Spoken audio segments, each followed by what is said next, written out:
जय श्री कृष्णा। राधे राधे। आज आप सभी श्रवण करेंगे भादो पद माहे की तीज व्रत कथा।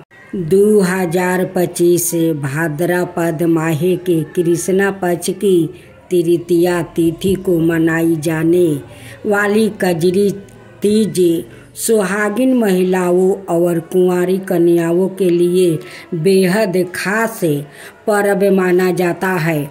इस साल कजरी तीज मंगलवार 12 अगस्त 2025 को पड़ेगी। इस दिन महिलाएं दिन भर निर्जला व्रत रख कर भगवान शिव और माता पार्वती की पूजा करती है। मानता है कि इस व्रत को करने से पति की लंबी उम्र, अखंड सौभाग्य और वैवाहिक जीवन में सुख शांति का आशीर्वाद मिलता है। उत्तर प्रदेश, बिहार, मध्य प्रदेश और राजस्थान में यह पर्व बड़े उत्साह से मनाया जाता है। कजरी तीज केवल एक व्रत ही नहीं बल्कि पति पत्नी के अटूट प्रेम और संपूर्ण का प्रतीक है। आइए जानते हैं। एक बार भगवान शिव ने पार्वती जी को उनके पूर्व जन्म का स्मरण करने के लिए उद्देश्य से इस व्रत के महात्म्य की कथा कही थी। श्री भोले शंकर बोले, हे गौरी, पर्वतराज हिमालय पर स्थित गंगा के तट पर तुमने अपनी बाल्यावस्था में तुमने अपनी बाल्यावस्था में 12 बरस तक अधोमुखी होकर घोर तप किया था। इतनी अवधि तुमने अन्न ना खाकर पेड़ों के सूखे पत्ते चबाकर व्यतीत किया है।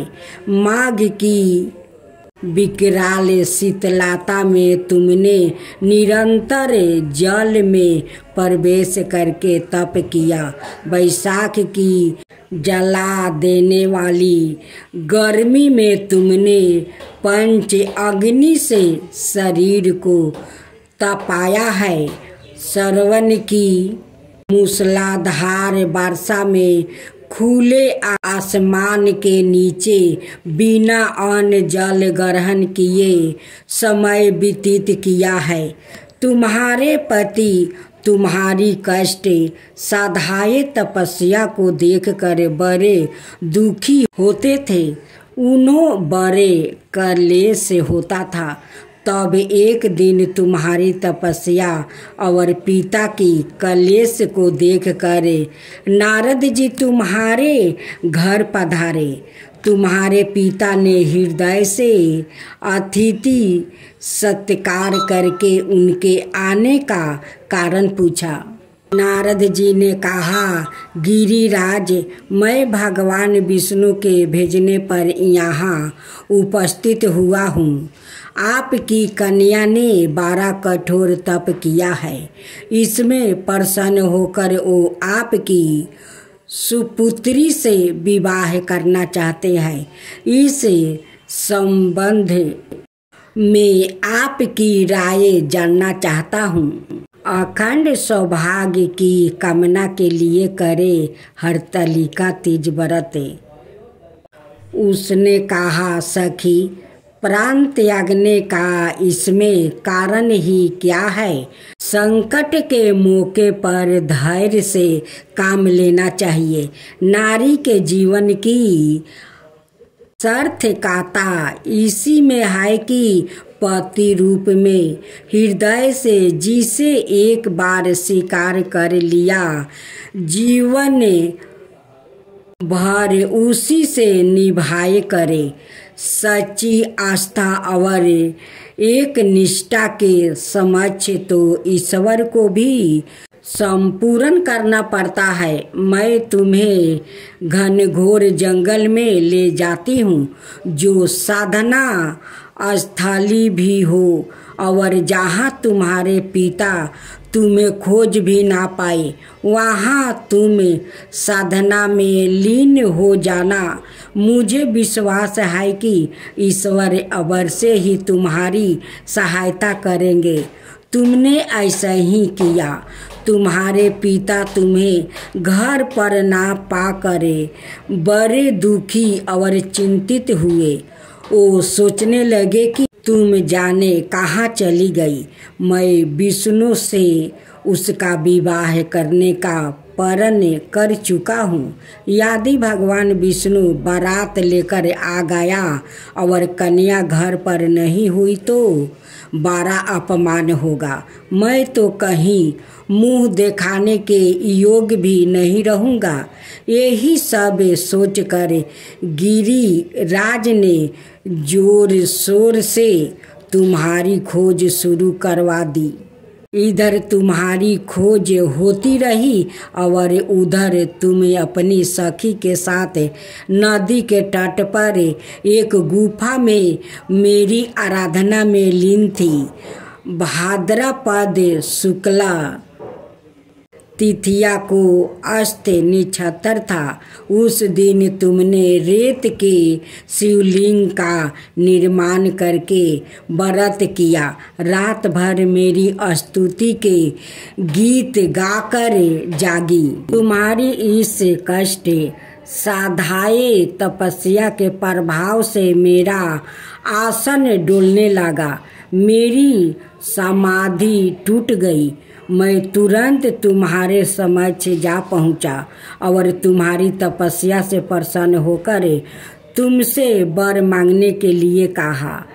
तब अपनी तपस्या के फल स्वरूप मुझे अपने समक्ष पाकर तुमने कहा, मैं हृदय से आपको पति के रूप में वरण कर चुकी हूँ। यदि आप चुपचाप मेरी तपस्या से प्रसन्न होकर आप यहाँ पधारे हैं तो मुझे अपनी अर्धांगिनी के रूप में स्वीकार कर लीजिए। तब मैं तथास्तु कहकर कैलाश पर्वत पर लौट आया। प्रात होते ही तुमने पूजा की। समस्त सामग्री को नदी में प्रवाहित करके अपनी सहेली सहित व्रत का पारण किया। उसी समय अपने मित्र बंधु दरबारियों सहित गिरिराज तुम्हें खोजते खोजते वहाँ आ पहुँचे और तुम्हारी इस कष्ट साधाए तपस्या का कारण और उद्देश्य पूछा। उस समय तुम्हारी दासा को देखकर गिरिराज अत्यधिक दुखी हुआ और पीड़ा के कारण उनकी आंखों में आंसू उभर आई थी। तुमने उनके आंसू पोंछते हुए विनम्रता सवार में कहा, पिताजी, मैंने अपने जीवन का अधिकांश समय कठोर तपस्या में बिताया है। मेरी इस तपस्या का उद्देश्य केवल यही था कि मैं महादेव को पति रूप में पाना चाहती थी। आज मैं अपनी तपस्या की कसौटी पर खरी उतर चुकी हूँ। आप क्यों विष्णु जी से मेरा विवाह करने का निर्णय ले चुके थे, इसलिए मैं अपने आराध्या की खोज में घर छोड़कर चली आई। अब मैं आपके साथ इसी शर्त पर घर जाऊंगी कि आप मेरा विवाह विष्णु जी से ना करके महादेव जी से करेंगे। गिरिराज मान गया और तुम्हें घर ले गया। कुछ समय के पश्चात शास्त्रोक्त विधि विधान पूर्वक उन्होंने हम दोनों को विवाह सूत्र में बांध दिया। हे पार्वती, भाद्रपद की शुक्ला तिथिया को तुमने मेरी आराधना करने के जो व्रत किया था उसी के फल स्वरूप मेरा तुमसे विवाह हो सका। इसका महत्व यह है कि मैं इस व्रत को करने वाली कुंवारियों को मनोवांछित फल देता हूँ। विवाहित को यह व्रत पूरी एक निष्ठा और आस्था से करना चाहिए। जय शिवा ओमकारा, प्रभु हरे शिवा ओमकारा, ब्रह्मा विष्णु सदा शिव अर्धंगिनी धारा। ओम जय शिवा ओमकारा, एकानन चतुरानन पंचानन राजे, शिव पंचानन राजे। हंसासन गरुड़ासन विषवाहन साजे।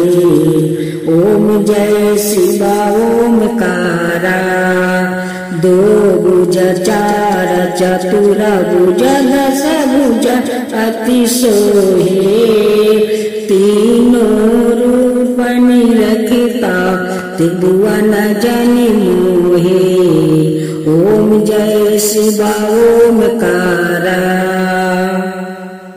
अक्षर माला बने माला मुंडी माला तारी, चंदन मृग मद सोहे बोले सुभिकारी। ओम जय शिवा ओमकारा, श्वेतांबर पीतांबर गंबर अंगे, सनकादिक बरे मादिकी भूतादिकी संगे। ओम जय शिवा ओमकारा, करिके मध्यम कमंडल चक्र त्रिशूल धरता, जग करता जग भरता जग पालन करता। ओम जय शिवा ओमकारा, ब्रह्मा विष्णु सदा शिव जानते अविवेका, प्राण बचर के मध्यम याहे तीनों एका।